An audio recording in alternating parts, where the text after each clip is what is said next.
for joining us this evening.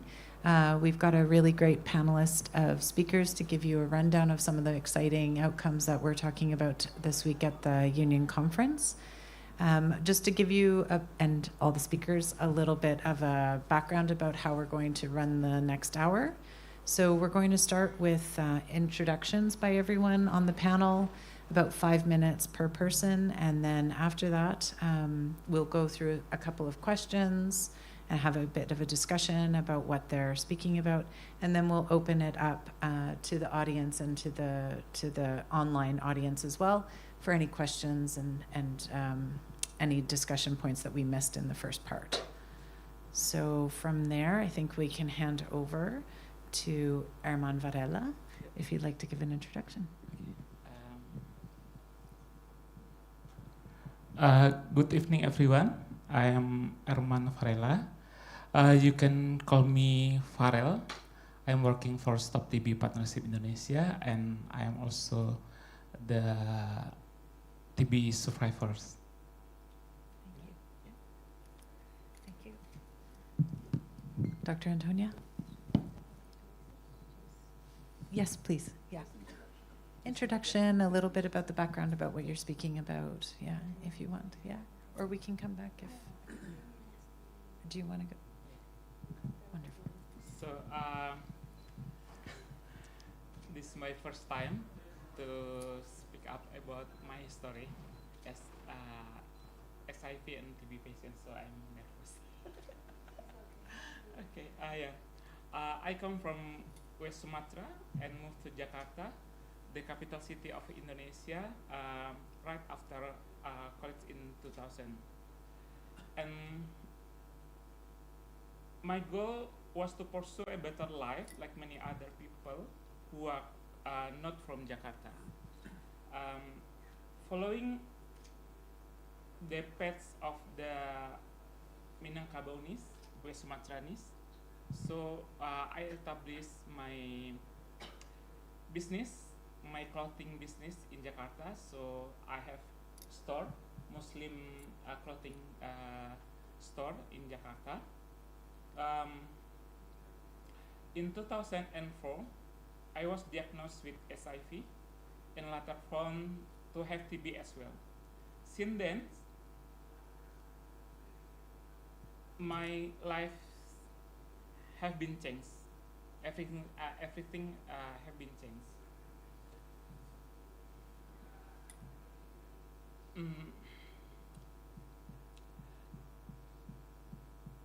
Currently, I'm still on ART with suppressed viral load for years.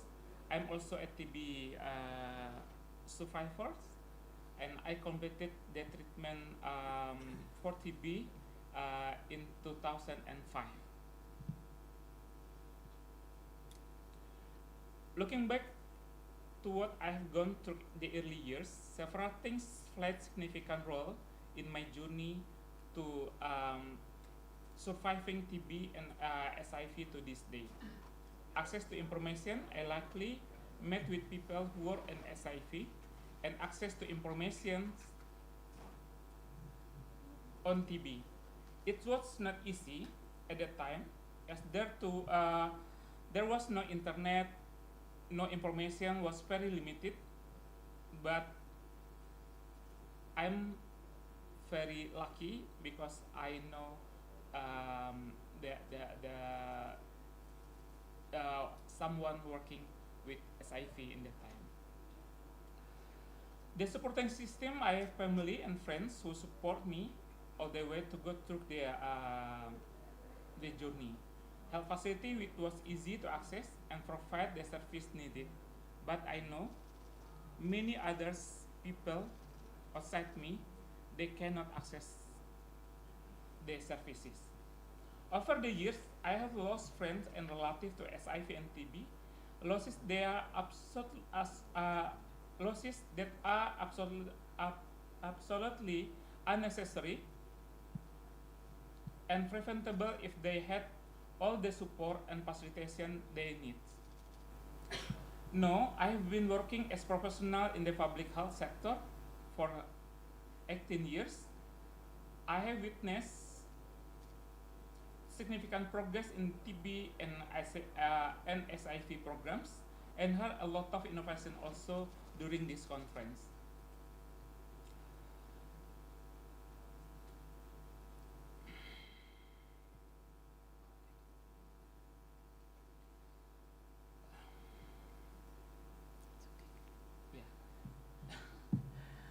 The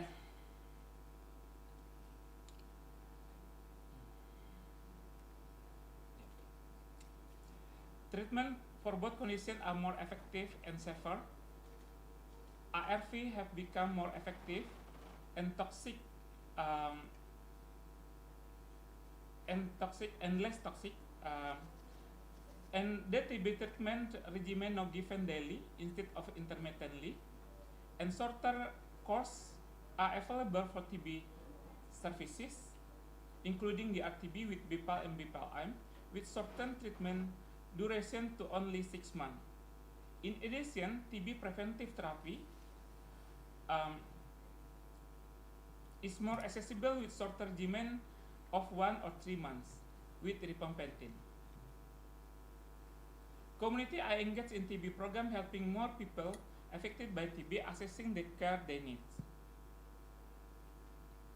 This progress reflects strong partnership from the government, CSO, NGO, and private sector.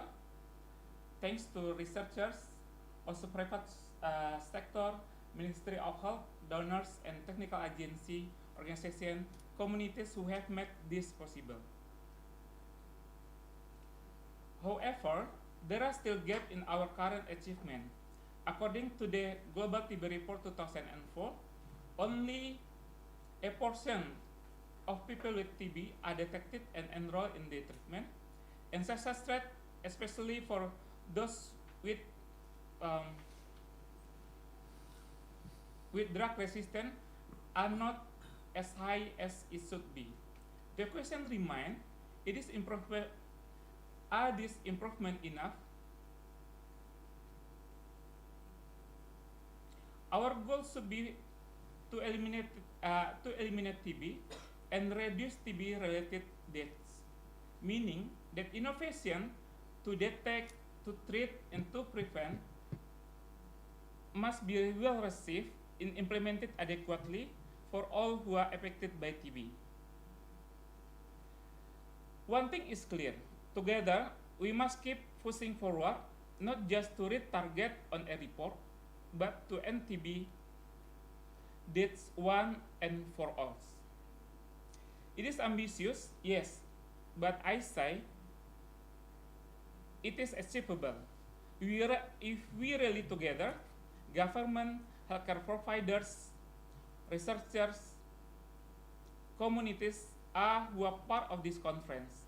The power to end TB lies in our willingness to innovate, act boldly, and uplift those who are most affected. Every life lost to TB is one too many. TB survivors and communities are here to work together with all stakeholders to make TB a disease of the past. So no one ever must die for TB again. Thank you.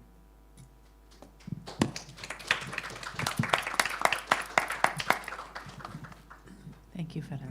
That was very, very moving, and I know you were a bit nervous, but that was fantastic. Thank you for sharing your story.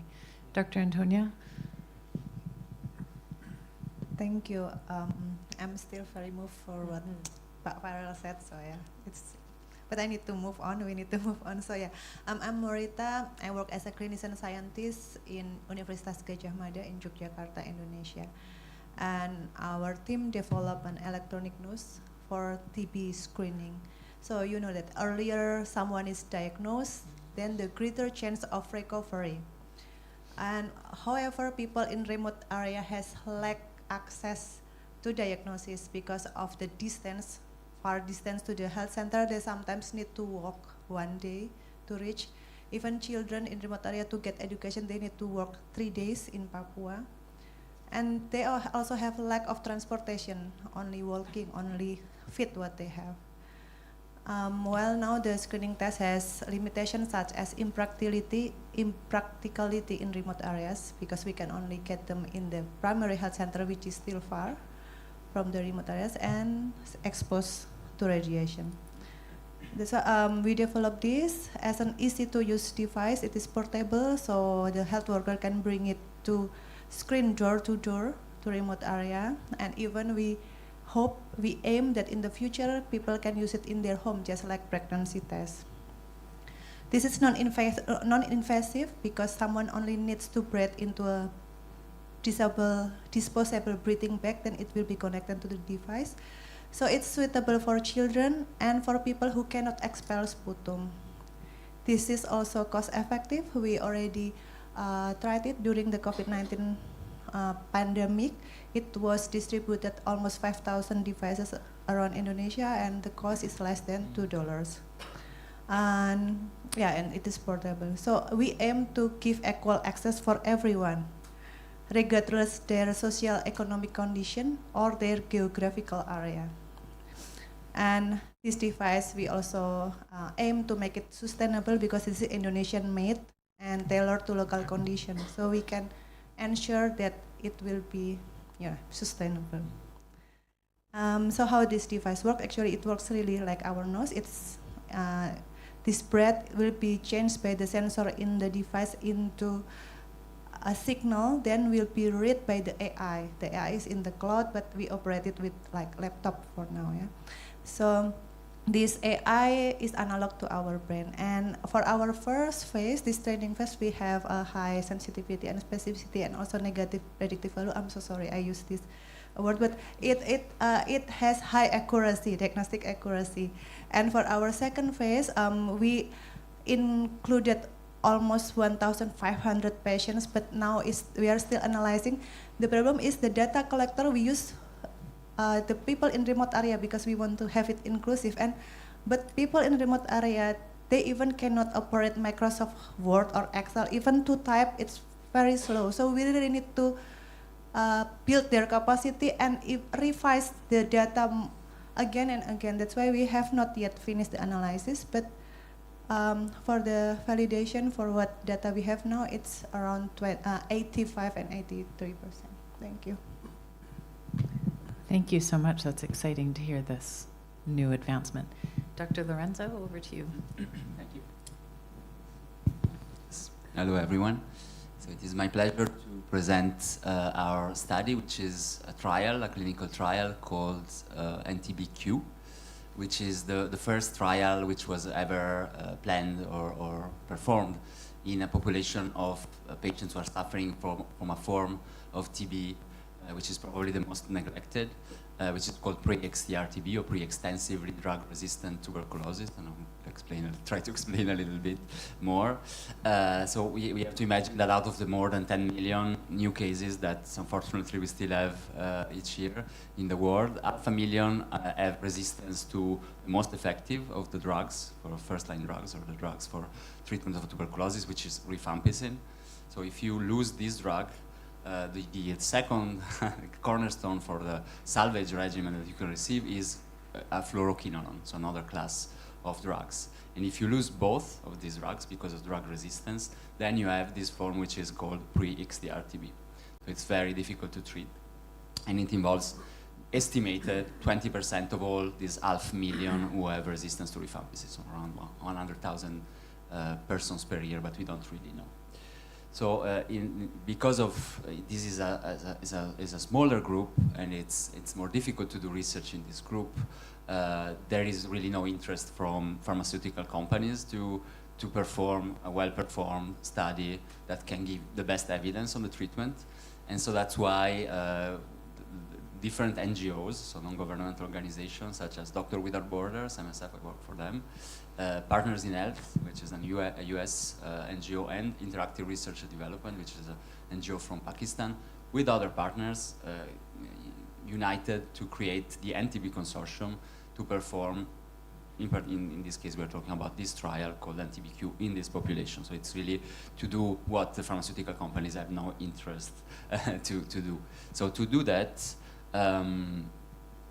this trial is testing a composition of 4 drugs, which is easy to call BCDL, because we give a letter to each drug. So it's 4 drugs with a duration between 6 and 9 months, which is compared to what we call the conventional, the historical treatment for pre-XDR-TB, which used to be very long, around 18 months to 2 years, and often very toxic, and also historically not working very well.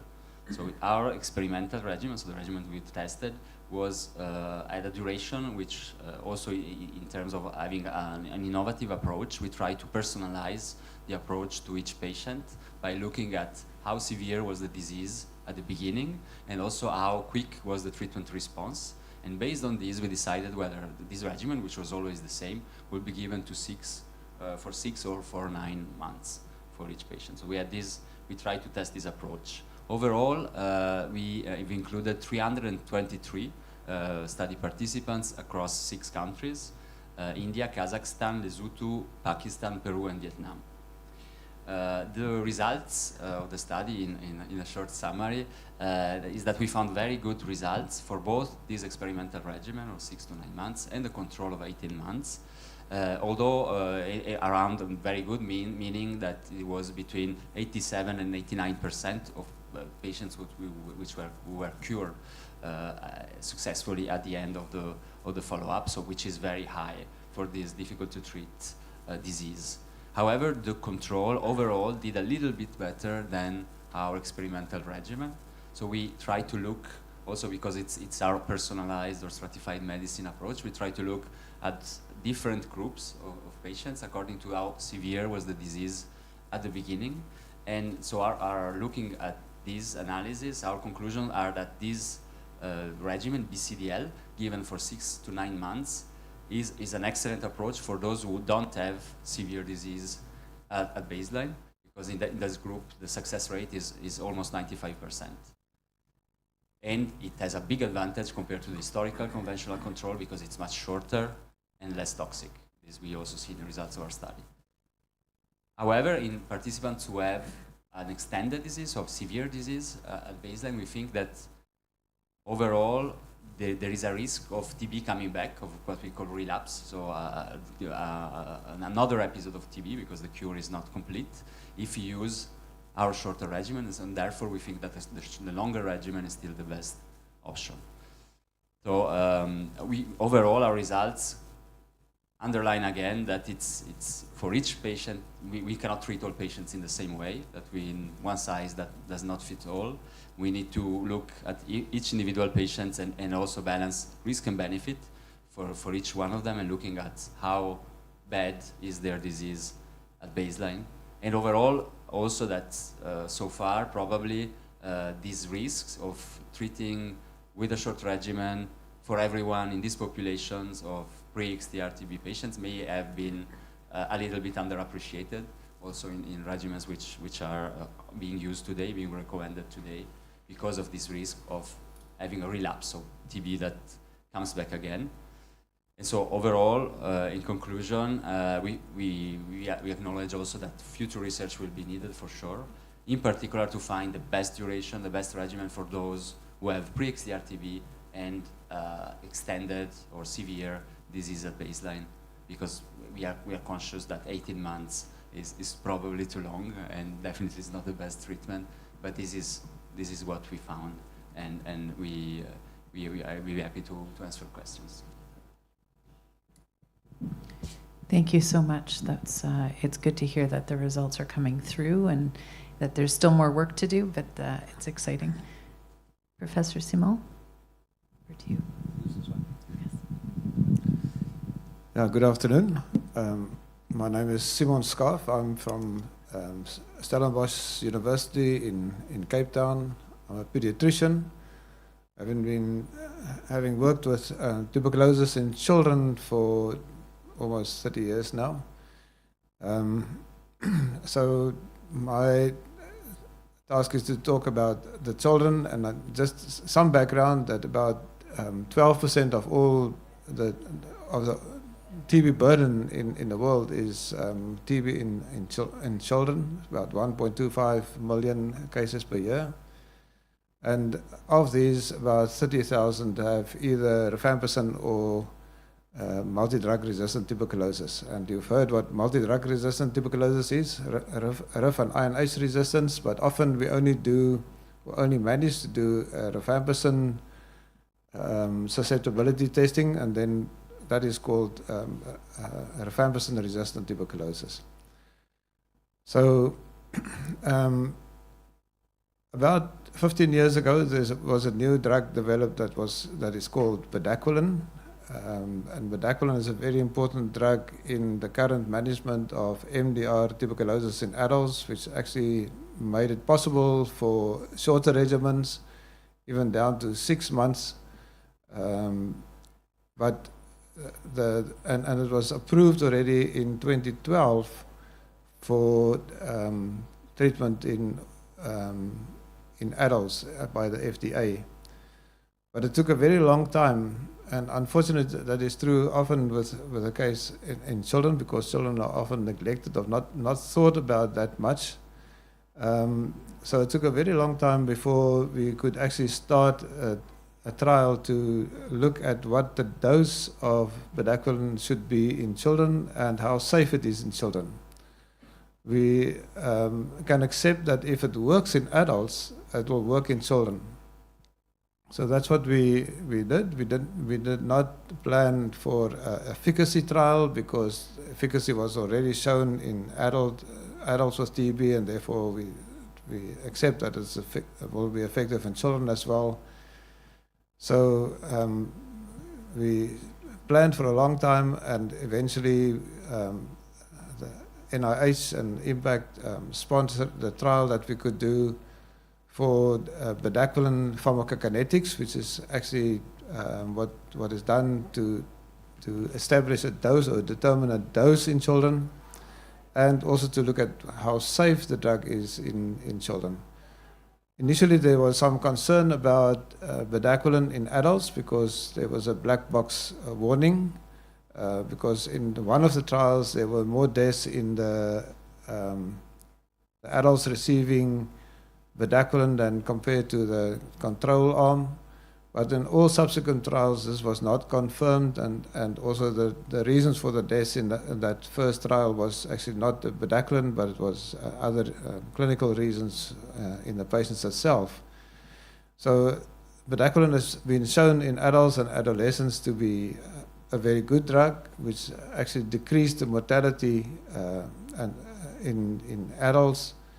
And eventually we started our own trial in 2017, where we enrolled children for the pharmacokinetics and safety and tolerability of bedaquiline.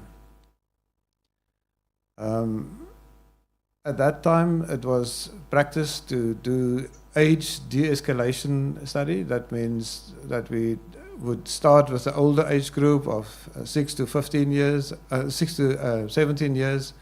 Then the second group, the 2 to 5 years, and then the lower age. But in this trial, we decided to do a partial de-escalation trial to get the effective dose, or the correct dose in children for the younger age sooner.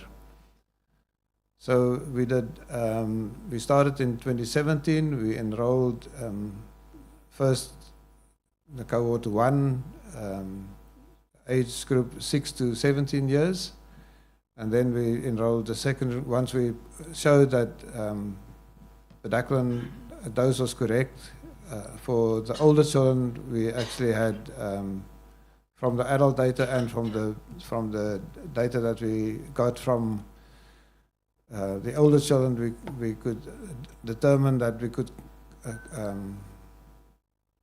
continue with the dose that we planned for the younger children. So we did that. We enrolled 18 children in each cohort. Cohort 1 is the older age group, then cohort 2 and cohort 3 we enrolled together. Now, unfortunately, there's still an embargo on the results until tomorrow evening. But what I can say is that we can actually inform from this trial, the dose for children, and we can say that it is safe in children. Already at this time, this trial, together with some other data, informed the WHO guidance on bedaquiline dosing, first in 2018 for the children older than 6 years, and in 2022, actually, provisional dosing for children in the younger age group from 0 to 6 years. So that is where we are at the moment, and yeah, thank you very much. Thank you very much for sharing that data. We'll come back to some questions, but now over to Prof. Guy Marks, if you want to say a couple words. Yeah, I'll say, I might even say more than a couple. Wonderful. Thank you. I want to add my thanks to the journalists who are here and for coming to share this and pass on our important messages about tuberculosis to your readers and your listeners and viewers. I want to say that I was very impressed by all of the presentations that I heard today. I heard Erman gave a very passionate talk about suffering from tuberculosis and ended by a plea that no more people should have to die from tuberculosis. And I could only say that that is my earnest plea as well. We have reached, and as I said at the opening ceremony the other day, we've actually reached that situation in many countries in the world. And the fact that we have not reached it in all countries of the world represents a gross injustice and one that we cannot tolerate. And certainly the Union is passionate about not leaving anyone behind. And at the moment, many people have been left behind in the fight against tuberculosis. One of the things that the Union is an organisation that is absolutely committed to the value of science and research in solving problems, and in our case, in solving the problems of tuberculosis and lung disease. And we want to, and this conference and many of the other things we do outside this conference is about promoting research, about disseminating research and science and knowledge, and about seeing it implemented into policy and practice. And that's what we do as an organisation. This conference is an important part of that. And these three examples of some of the work focus on some particular problems that require research and science to solve. One of them is, the first one that we heard from Antonia, is we need better tests for finding TB. We have good tests, but they're not good enough, and they're not necessarily fit for purpose for widespread use, particularly, I might add, in children. Links to, that collecting sputum, which is our main diagnostic tool, is not easy in children, and an e-nose or an exhaled breath test is something that is very exciting, particularly for children, for people with low burden disease and for people with extrapulmonary disease. So there are a lot of important, this innovation I think has great potential. Obviously more work to be done before we can say it's going to be deployed widely, but this is where you hear about it first. And this is the beginning of a story to get this into practice. And then we heard from the reason that we asked Lorenzo to come is two reasons. One is because he is talking about a very important problem and an important part of the knowledge generation for these problems, which is conducting clinical trials. Clinical trials to allow us to find better treatments, better tolerated treatments, more effective treatments, shorter treatments, more affordable treatments. All of these improvements require us to do clinical trials, Clinical trials have been the basis. In fact, you might be interested to know that the first clinical trial in the world ever done was a clinical trial of treatment for tuberculosis. It was the trial, the MRC trial, which tested the effect of streptomycin on the treatment of tuberculosis. So the whole field of clinical trials was actually invented for tuberculosis, and it still is a very important part of the reason we're doing this. And the other reason we asked Lorenzo to come is because he's from MSF, and MSF is a very important player in the world of dealing with tuberculosis, has been for many years. Most of us know it as the sort of disaster doctors, but they're much more than the disaster. I mean, tuberculosis is a disaster, but they are providing clinical care in lots of very difficult circumstances, and it's wonderful to have them as partners in this work. And then finally, Simon has treated more children with multi-drug resistant tuberculosis than anybody else in the world. You're looking at the world record holder here. He is Mr. TB in children. And tuberculosis in children has been very much an under-recognised problem, an underappreciated problem, and an under-researched problem. And he and his colleagues, particularly in South Africa, have led the charge, not only that children with tuberculosis need to be treated and managed, but we need science, we need research, we need trials that actually work out how best to treat this. And he's giving us an example of an important new trial that helps us to advance the application of treatments that we're currently using in adults to children, and that's a very important thing. So I'll finish there. I think we're all happy to have questions, and I'll hand back to you, Cassandra. Thank you so much, Guy. You summed it up wonderfully, and I think I've got the purview to take a couple of questions, and then I'll hand it over to the room, and then we'll go online and see some of the colleagues that are online that have questions. Armand, do you mind if I ask the questions and then come back to you to get your reflections about how all of this impacts you and other people that are affected by TB and HIV, as opposed to starting with your questions? I'd like to see how you feel about all of these innovations. Okay. So I'll start then with Dr. Antonia for you. I think it's really exciting to see innovations in diagnostics, obviously, and to really sort of push that envelope using AI and integrating into a very simple diagnostic test. So the question for you is, you know, e-noses have been in development for some time, so maybe you could just touch a little bit about what the time frame is for when your product is going to be available after the clinical studies are done. I know you have some data that you still need to analyze.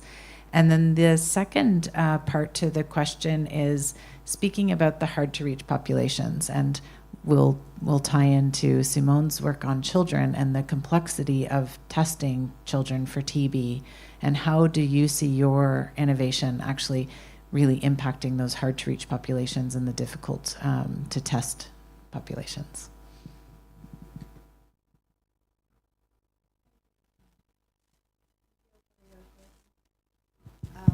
Yeah, so about time frame, the thing is that this is like clinical trial also actually, and it needs a lot of money, as you know, for clinical trial. Now we can differentiate quite easy, quite good, confirm TB from no TB, because that's very clear. The reference test, it's all examination tests here positive, all here negative. But what is the most difficult is who are in the between this probable and possible TB, because probably the bacteriology negative but X-ray positive. And also for people in TB latent, we would like also to screen them, because it's very important for them then to get the preventive therapy. However, to be able to diagnose those, we need a lot of more examination tests, such as IGRA, which is expensive in Indonesia.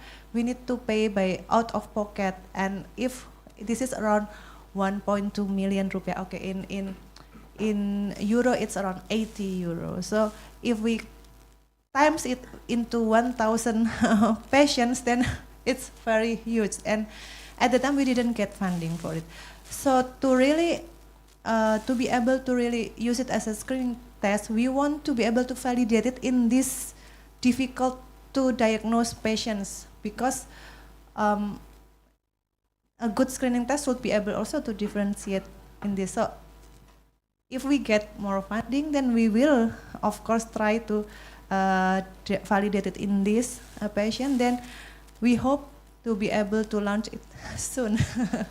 Well, for now, for this, at least this confirm and no, next year we hope to be able to expand it to more provinces in Indonesia, because like AI, it needs more data to make it smarter. And if we get more variation in the data from other provinces that has variation in different genetics, different food, different environment, it will make smarter and reduce the confounding factor.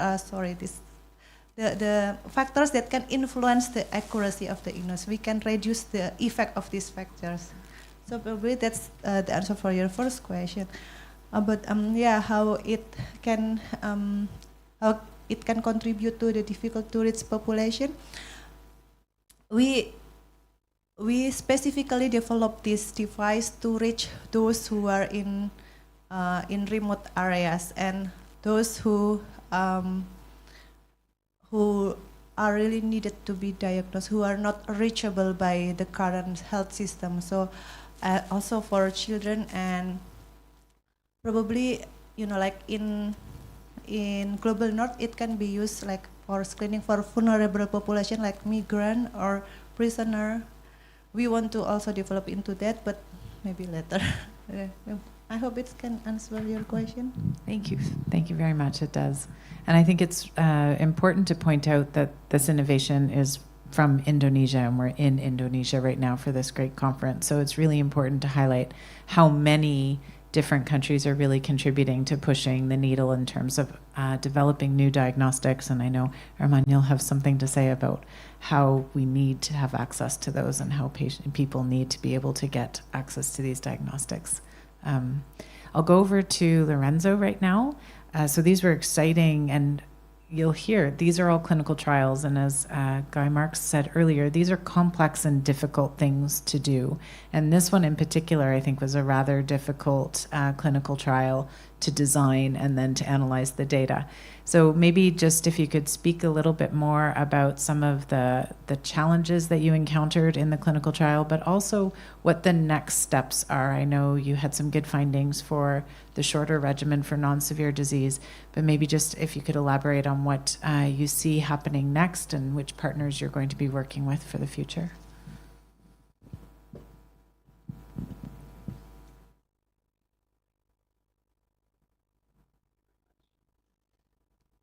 Well, yes, it was a difficult clinical trial to perform for different reasons.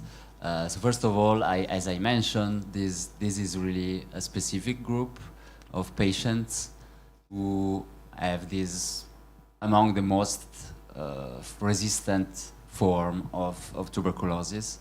So of course, it is more difficult to design a study which is involving a specific populations, because you need to diagnose them, identify these patients. So you need to have availability of the right tests that can give you the results reliably and quickly, because you need to start a treatment quickly. So you need to have the tests on the ground that allow you to identify these patients. You need to also go to places where these patients can be found more frequently. So parts of the world where this resistance is particularly important. And that is why we had a big majority of study participants who actually were recruited in sites in Pakistan and India, because this is countries where the burden is very high. So this said, the study had other challenges, which were related to the fact that we wanted to includes an approach which has not been applied very much to tuberculosis, to the field of research in tuberculosis. It has been done more in other fields, which is the idea of personalizing the treatment. And so this is an additional layer of complexity, because we needed to have the specific information on let's say the baseline, the characteristics of each participant at the beginning of treatment, to perform a chest X-ray, to perform a sputum analysis with the microscopy, to be able to decide whether it's severe or not severe. So for everyone, we had to have these results, and then we had to perform other tests that are done in the sputum, as you have heard already, so which we call culture, so putting the sputum on the culture to see if the treatment was working. And then combining all this information allowed us to decide whether a treatment could be only 6 months, it's really related to the tuberculosis treatment, or it has to be prolonged to 9 months. So this is something that, since it has not been done, it required a lot of thoughts, implementation, having these results quickly, and also some more methodological challenges in terms of how the results are to be analyzed and presented. Thank you very much. And I think it's really important to point out that personalized treatment approaches for TB is unheard of. We've never experienced this. It's very very generic sort of treatment approaches. So congratulations on really pushing the needle with that, and the difficulty that would have introduced into your studies.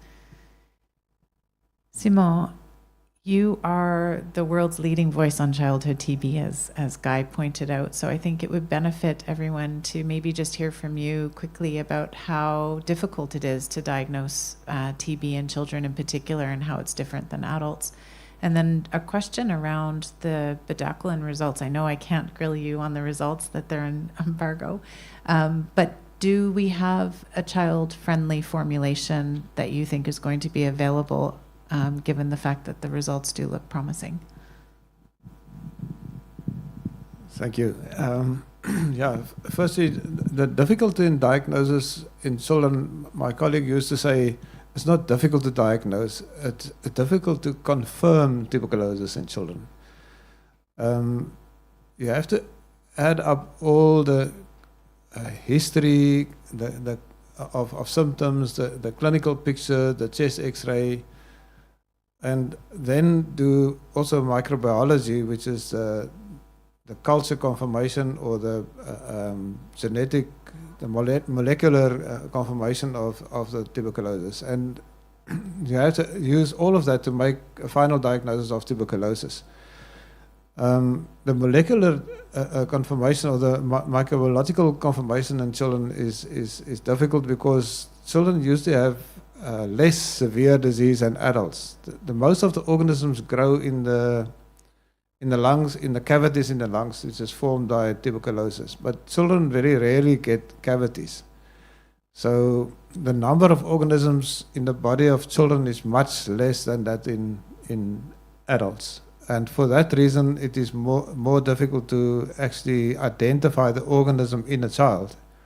So even if you do get a sputum in the younger children, by induced sputum, or by taking the gastric aspirates from the stomach, we are quite lucky then to get that organism either to grow or on a molecular test to confirm the diagnosis. So many of the children are diagnosed without confirmation that it is tuberculosis, but based on the chest X-ray picture, the duration of the symptoms, the fact that the children is coughing for more than 2 weeks and having fever, not responding to antibiotics. So all of that information, maybe a contact with an adult that has tuberculosis, you have to add all of that together to make a final diagnosis.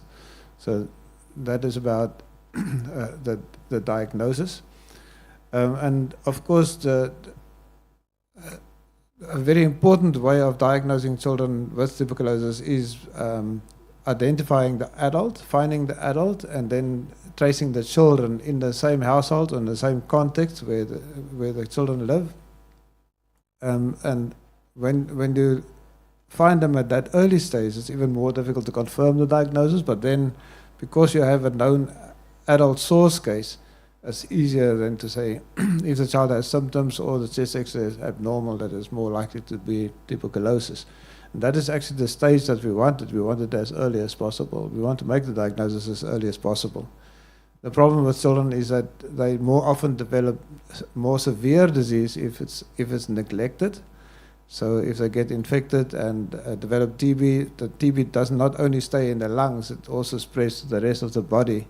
And the younger children, because their immune systems are not as strong as in adults, they get more widespread tuberculosis, like tuberculosis meningitis or miliary tuberculosis, which is a much more severe form of tuberculosis, which the children can develop. The second question, it was just in mind me quickly. Do you think we're going to have child-friendly formulations? Yeah, thank you.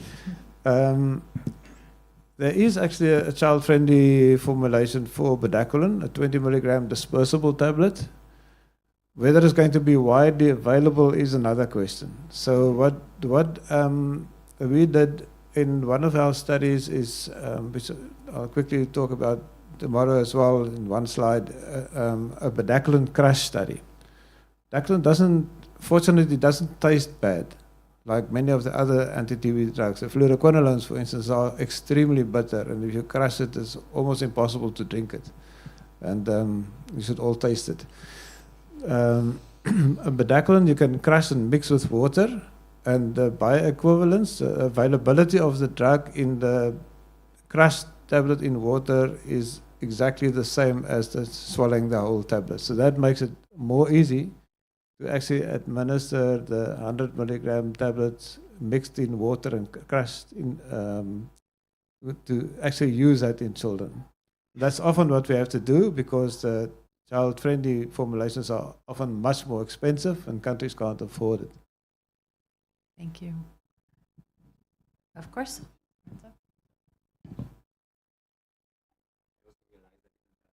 Your second question, I think it's related to what we have just heard, and it's taking off a little bit the hat of the scientist and being working for MSF, becoming a little bit more of an activist. I think the next step, yes, of course, we need a lot of research also on our trial results, but first of all, we need people to be able to access this regimen. This is really one of the main issues with all the innovation in the TB field, and there was an excellent plenary session on access this year at the Union. We are very grateful to the Union for organizing this. And we have heard from the MSF Access campaign how, for example, the prices for drug-resistant tuberculosis drugs have decreased in time through a lot of pushing and a lot of efforts, but there are still drugs which are completely unaffordable for patients and national programs worldwide. Unfortunately, one of the drugs that is part of this regimen, which is the Delamine, the D in BCDL, has a price which is completely not in line with what can be, what is expected, what is the target cost, and what can be spent by countries with a high burden. So this is really. I think access is the next steps for a regimen which has shown to work well specifically in a subgroup of patients. But they need to to get these drugs. They need to have. Yeah. Thank you. I think that's a really key point, and it brings me to Erman here because I think that speaks exactly to some of the challenges that you face. So maybe you could comment to us. You've heard about the innovations and the new findings coming out of clinical trials. How does that impact you as a person affected by TB in the community and the people that you know need access to the diagnostics and the medications, and what you think we need to do better on that front?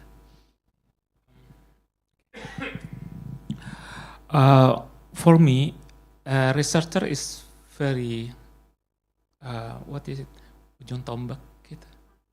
Frontline for innovation to create the better diagnosis tool, to better drugs, to friendly drug without less side effect or everything. Based on 3 of the researchers, I think it's the good idea how to make the diagnosis test more available in everywhere, not only in city, but also in rural or what is it? The pest, yeah, in rural area. So the other thing is not only available in that area, but also make it patient community can take easy to test. Because like today, for ruling out TB disease, we should take TCM, right? But the TCM should encourage someone to, yeah, to use the cuff, yeah, the sputum. It's too hard to patient. If we have find some tools, not only we breathe, so we can know someone is TB or not. This is our challenge, I think. Maybe not only the cough, from the blood, we know someone TB or not. So easy for everyone. The other thing is how to make the easy, cheaper price. Because if they too expensive, people cannot access. Yeah. For drug, it's similar. I clear my English? Yeah. I just worry. Yeah. For drug, I think, based on my experience before, I'm a social worker for DRTB in Indonesia when DRTB treatment start initiate in 2009. I see some of the patient takes 20 drugs, 25 drugs a day. It's very hard. Then with researchers doing good, we know today we have BPAL-M only 6 months. Limited drug, only 13 drugs. If we can do like SIV, I take ARV, only 1 dose per day. You can imagine. How about patient others? If we know, the drug also reduce side effect. Because today, we have 6 months, but also they have the side effect, right? If I, as patient, if I got drugs, but make me down, my healthy, because side effect, I can take the drug. I can't take the drug. If we can, they're more friendly, more easier to take, and more, faster duration, I think will be better. Yeah, this maybe. But I love researcher. I need them. Yeah. Then other thing is important also, I think, how to researcher engage the community in the research.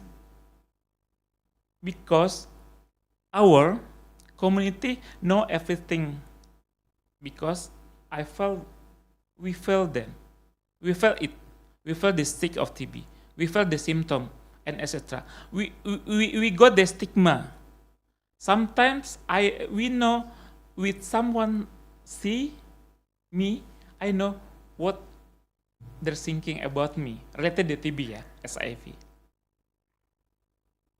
So if some researchers involve the community not only as the object when clinical trial, but from the beginning, I think it's very good. And we as a community can help also researchers how to advocate, like you, for funding, for etc. We can work together. We can discuss with government, right? Not only in government, but also in private sector. In STPI, we also engage the private sector. We got many money from private sector, so we can go together. Isn't it? Thank you so much. We're running a little late. Guy, do you mind if I see if the journalists have any questions and then we can come back? Yeah? no, Okay. I think that's what So- we should do. Open up to the floor for any questions. Okay. Do you need maybe we can hand you a microphone. Thank you. Thank you. My name is Sinda from China. I have two questions about Indonesia. The first is about screening, and I wonder what kind of screening methods is used most in Indonesia, and what's the price? Who pay for it? By government, like health insurance, or patients themselves? And the two question is Indonesia decided to NTB in 2030, which is 5 years earlier than WHO. So we wonder why they decided to do it, and what conditions you have currently, and do you have any specific and have any plans for it in the future? Thank you. Thank you so much. Thank you so much for your very intriguing questions. First about the screening method. So in Indonesia, we use like what is suggested by the WHO screening algorithm. So by X-ray first, and now we have national health insurance. So it's free because it's included there. But if you go to the private sector, you need to pay by yourself. And so after screening, then we will have gen expert if you live in urban area. But if you do not live in urban area, then you will not have gen expert. So only X-ray and clinical examination. But X-ray also are not available in remote area. Even in urban area in outside of Java, it's not available. So then you will be just screened by symptoms by the doctors, and as we know, the sensitivity and specificity sensitivity is low. Specificity is okay, but sensitivity is low. So when you get TB, you most likely will not be diagnosed as TB. And second, 2030 and TB, I think we should ask WHO about that. I mean, yeah, it's you know that COVID-19 really delayed all and really decreased all advancement that we already reached before the COVID-19. So I think it probably it will be revised, this goal. But yes, by innovation, if we see the modeling, the innovation should make us faster reach the elimination. And now we see also the discovered a lot of innovation. So by innovation and how to say this social economic condition, social justice, this increasing of this social equality, justice, everything, it should work. But yeah, with the COVID-19, I see that the TB prevalence, everything increase. Yeah, maybe you can comment on that. Well, maybe Guy, maybe you'd like to Guy. comment. I know you've had some pretty exciting conversations this week with Minister Budi and others from the Indonesian government, and their aspirational and really inspirational approach to trying to end TB in Indonesia. Yes, I have had some very positive comments. I can't comment on the 2030 versus the 2035 timeline. There's actually both are being cited, some from WHO, some from the United Nations high-level meeting, and from the Sustainable Development Goals. But yes, Minister Budi said here at the conference that he was committed to increasing funding, and that the president, the new president, President Prabowo, has allocated additional funding to the task of ending TB in Indonesia. And I think that's very exciting. And he is the minister and the president are both clearly very committed to doing what's necessary to scale up case finding and to use treatment and to make treatment available to people who are found, and also to using innovative tools. And that's the way I think Antonia's presentation is very apt because it's a demonstration of locally produced new tools, and I think that's really what the government of Indonesia seems to be looking for. So I think we're in a very exciting time in many countries, but particularly here in Indonesia.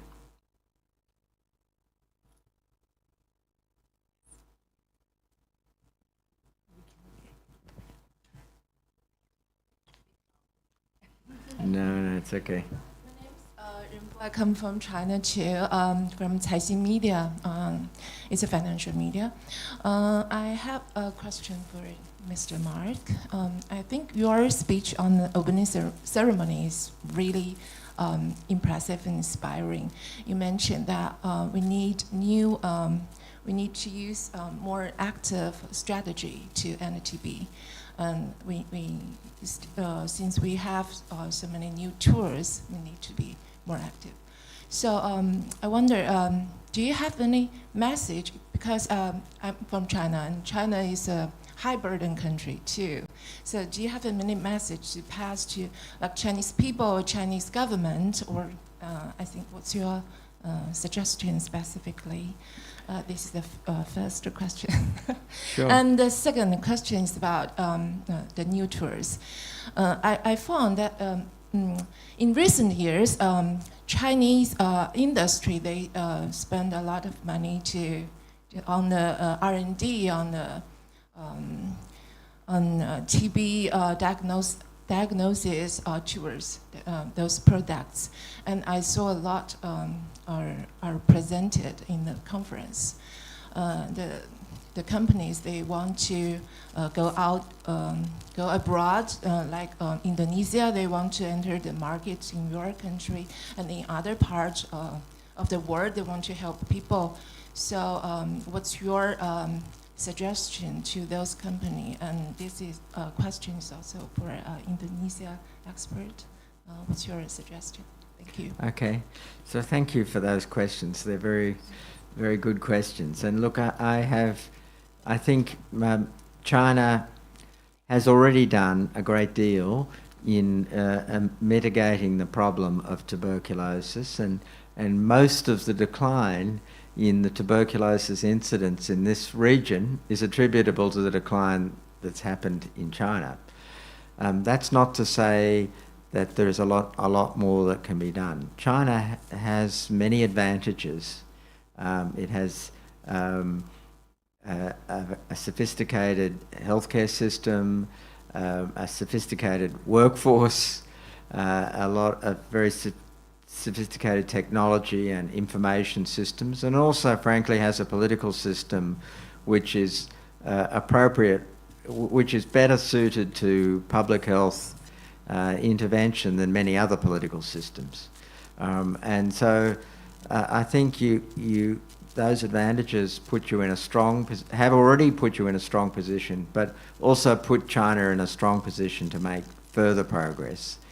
And I think that the further progress requires what I was alluding to earlier about the need to find people in the population who are undiagnosed with TB and not going to be diagnosed unless we go out and test them, unless we screen. And of course China, like India, have massive population, and people always say to me, well, how can we do this in 1.5 billion people? And they say the same in India. But you have 1.5 billion people, or whatever it is, I'm not counting at the moment, but you also have a lot of people to do it. So it's not really, the issue is having a system. The issue is having a system and a will to actually screen the population. And I always say, people say, well, we can't do that for everyone. But there are lots of things that we do for everyone in every country. You have a census. You collect taxes. You have a whole lot of other things. You give vaccinations. There's lots of things that you do for everyone in the country. And screening for TB needs to be one of those for a period of time during a campaign, 3, 4, 5 years, a campaign to actually end transmission due to tuberculosis. And then you can put this disease behind you, as I say, like many other countries in the world have, so that you don't have to continue to worry about this and you can move on to dealing with other problems, of which there are plenty. So I think that there is a message for China. China is, you know, has, as I said, made progress, but there's still more progress to be made.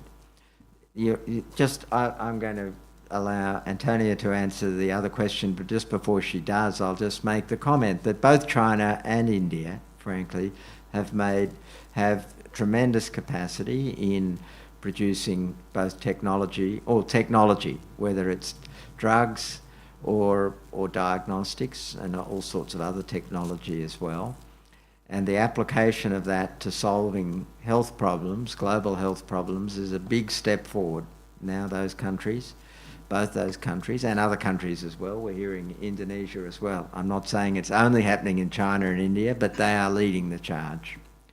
And so I'm very optimistic that, yes, there will be markets, but the point is that it's, from my perspective and I think from the union's perspective, this is about other countries like China and India and others, making a contribution to solving the problem of tuberculosis and other infectious diseases, other diseases worldwide. So I think it's a very exciting opportunity. But I'll hand to you. Maybe Indonesia is going to sell its products to China. That would be probably the better. Yeah.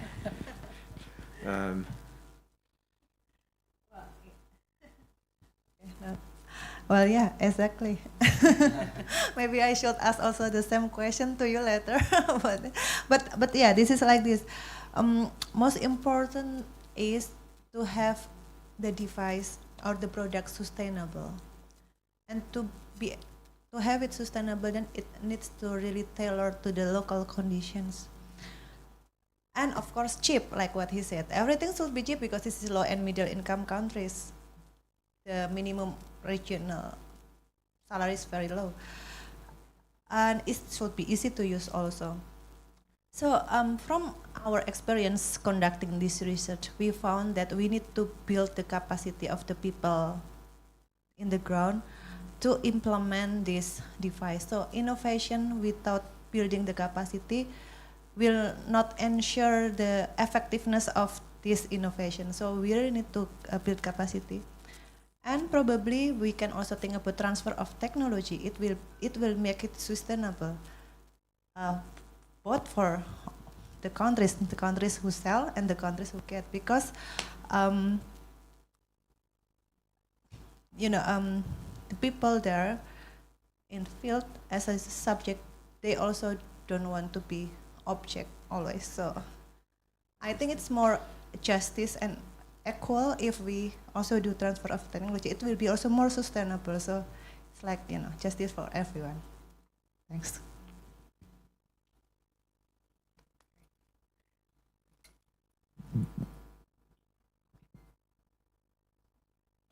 It's right here. Thank you.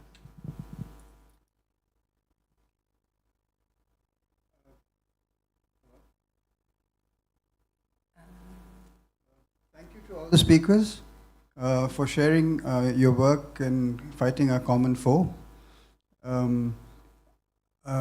I have questions for 3 of you, or maybe even 4. Do we have time? At the outset, I'd like to commend Dr. Aman for his strong determination in overcoming his situation and doing what he's doing now. But the first question is to Dr. Antonia.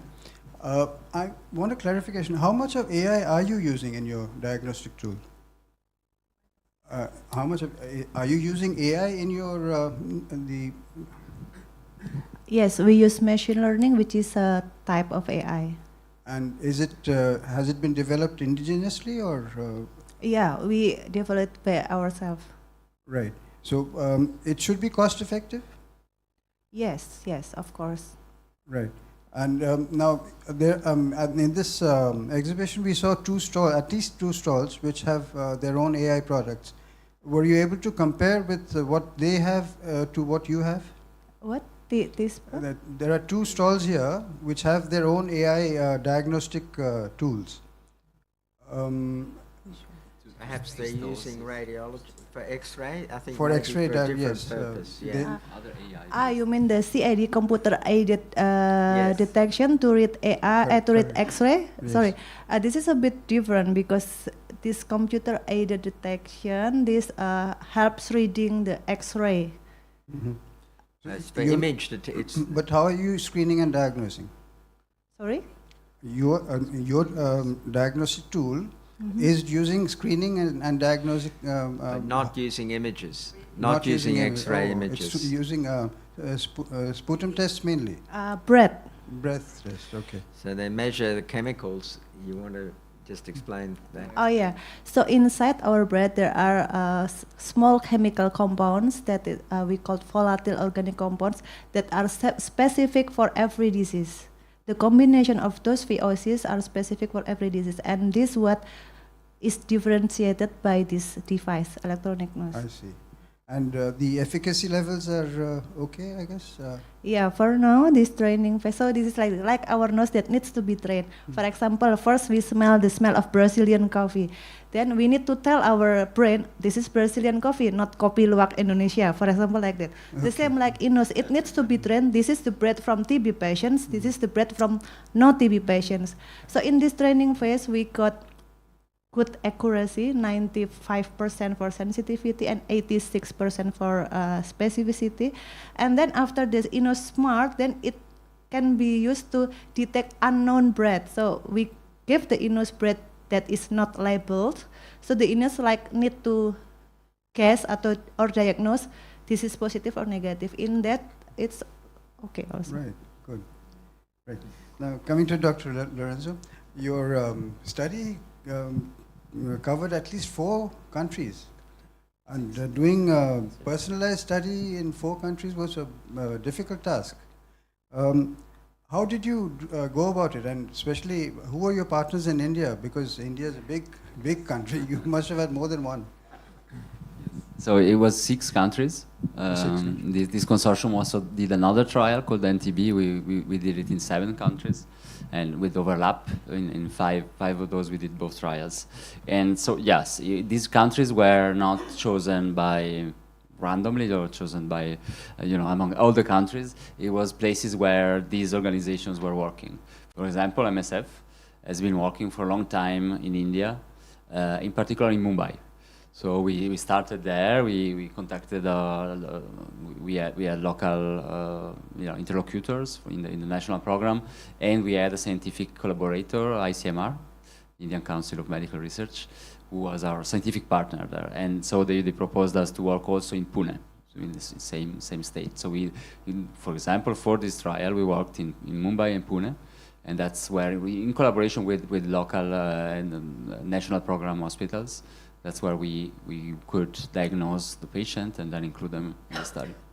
So in India, were you able to cover all the states? No, just these 2 places, places. Mumbai and Pune. Okay. That's all. It's actually only one state. And did you have a common procedure for all the countries? Because each country would have different Yes. situations. Yeah, no, it's excellent point, because it is one of the challenges of doing this multi-country study, because in particular tuberculosis, it's standardized, as we were saying, but each clinician does it differently. It's not even each country. So in a trial, we need to do everything standardized. So we have this, what we call standard operating procedures, which are documents that tell you more or less what you have to do. Of course, there is also a protocol. And then we also had clinical committees, which were a group of doctors which are always on call, always available to discuss with doctors on the patient management, because of course you can have all the documents in the world, but sometimes you cannot standardize. Okay, thank you. Dr. Simon, you mentioned that 12% of TB load is among children in the world. And since you hold the record of treating the maximum number of children, would that mean that South Africa has the largest number of children affected with TB? No, definitely. South Africa has a much smaller population than many other countries with high incidence of tuberculosis. So I would think India is probably the country with the most children with tuberculosis. So the mention of 12% of the burden of tuberculosis is in children is the WHO global TB report that actually tells what is going on in the world. So that is where that number comes from. So, no, what I was trying to imply was that since you have the record of treating the largest number of children. Okay, that's about drug-resistant tuberculosis, MDR tuberculosis. So I've been working with MDR TB since 1994. So I've treated many children, old regimens, long regimens, short regimens. So, and I get emails and questions from everywhere in the world. So I wouldn't say I physically treated them all, but I give advice on many patients all over the world. Okay.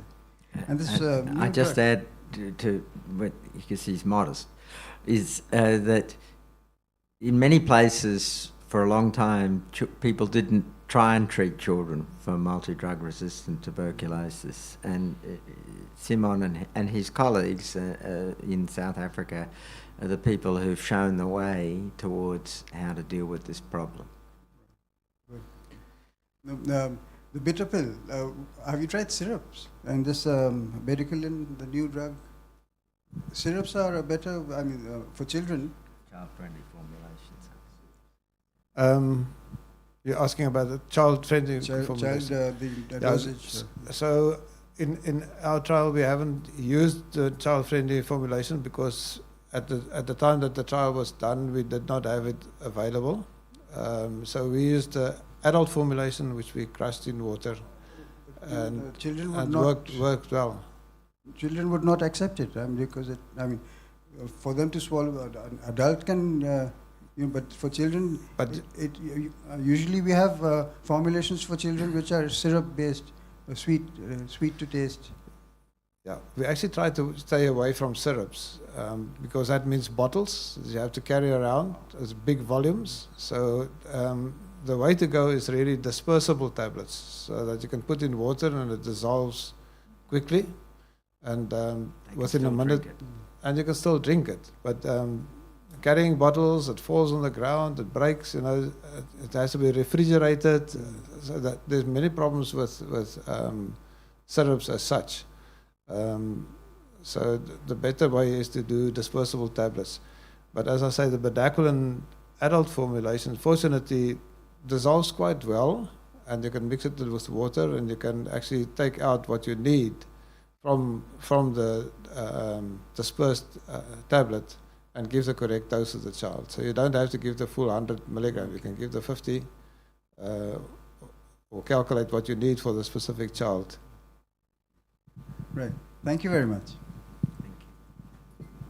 Thank you. I think we have a couple of questions online.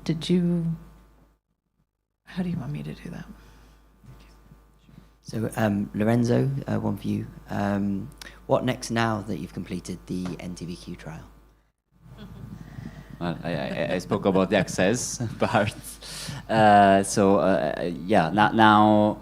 I think that one of the lessons that we have from this trial is that even though it's very hard to do studies in specific populations which are more difficult to diagnose, it's actually needed, because the results we have are actually a little bit in contrast with what has been found in other trials, where the trial objective was not specifically on this population. So if you mix together patients who have different forms of disease with different forms of tuberculosis, you cannot have the most reliable results. So we think that future studies, which are clearly needed, should be, even though it's difficult, done exactly in the population that you want to study.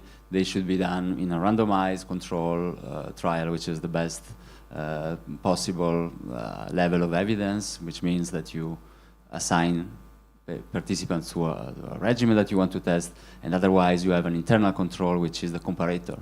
So comparator, which is the best possible treatment, you need to have this study, even though, once again, it's more difficult because it's more expensive, and many groups didn't use this approach, but also based on our results, we think way to go is to have the best possible studies.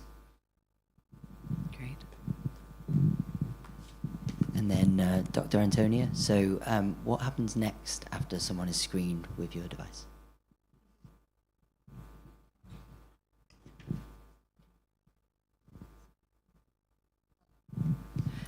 Next, after the device is ready to be rolled out, you mean? Okay, so this device is intended for screening, means it should have high sensitivity and negative predictive value. Means when someone is tested positive here, or tested positive means it's, or tested negative actually. Tested negative means this is very high likely that he doesn't have TB, so he doesn't need to go to health center to have screening. When he is tested positive, means he needs to come to the health screening to have more specific tests to confirm this diagnosis. But this is what a screening tool should do, which has high sensitivity, so that we do not miss those people that have TB actually. We don't miss them. So when they come to the health center, then they need to have more specific tests, which is molecular tests like expert, TrueNAT, and others, because that's now what we use. Of course, the reference test still culture, but it's not for free and long turnaround time, long time to get the result. So yeah, now we use expert that for confirming diagnosis. Thank you.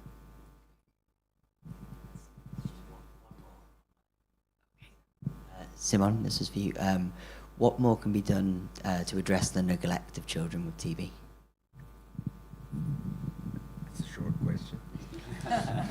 What more can be done? Well, I think the most important is to identify more children that have tuberculosis, and not to wait for a positive microbiological result. So you have to diagnose children either as contacts of adults that have tuberculosis, or at least think of tuberculosis whenever a child presents with symptoms and signs that can fit with tuberculosis. The majority of children that actually die from TB, and there's quite a high number, it's about over 200,000 children a year that die from tuberculosis, and those children are, almost all of them are not diagnosed. That's why they die.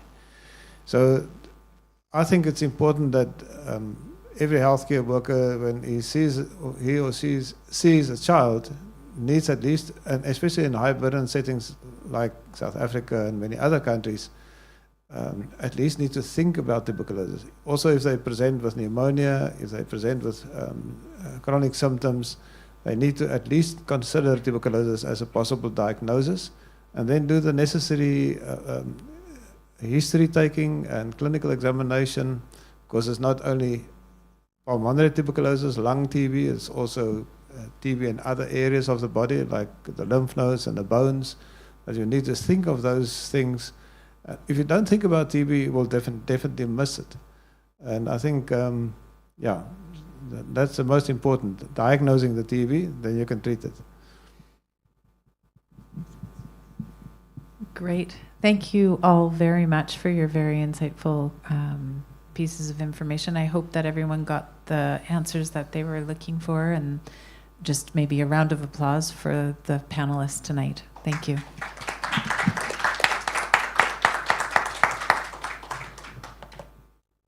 Thank you. Thank you.